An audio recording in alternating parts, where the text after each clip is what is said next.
ایک بزرگ فرماتے ہیں کہ ایک بار راہ چلتے ہوئے میں نے دیکھا کہ ایک ڈاکو لوگوں کو لوٹ رہا ہے۔ کچھ دنوں بعد مجھے وہی شخص مسجد میں نماز پڑھتا نظر آیا۔ میں اس کے پاس گیا اور اسے سمجھایا کہ تمہاری یہ کیا نماز ہے؟ خدا کے ساتھ معاملہ یوں نہیں کیا جاتا کہ ایک طرف تم لوگوں کو لوٹو اور دوسری طرف تمہاری نماز خدا کو قبول اور پسند آتی رہے۔ ڈاکو بولا، امام صاحب، میرے اور خدا کے مابین تقریباً سب دروازے بند ہیں۔ میں چاہتا ہوں کوئی ایک دروازہ میرے اور خدا کے مابین کھلا رہے۔ کچھ عرصہ بعد میں حج پر گیا۔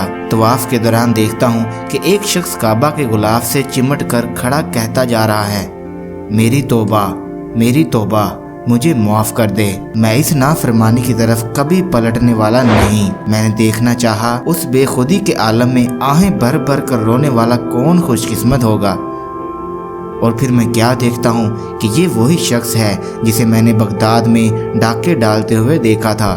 تب میں نے دل میں کہا، خوش قسمت تھا جس نے خدا کی طرف جانے والے سب دروازے بند نہیں کر ڈالے۔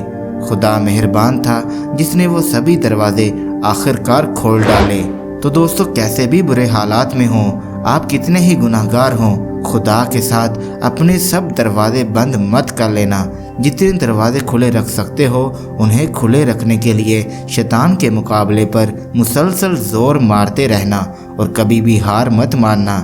کوئی ایک بھی دروازہ یہاں کھلا مل گیا تو کچھ بعید نہیں، وہ سب دروازے ہی کھل جائیں گے جن کے بارے میں تمہیں کبھی آس نہ تھی کہ خدا کی جانب سفر میں ان سب خوبصورت راہوں سے تمہارا کبھی گزر بھی ہوگا۔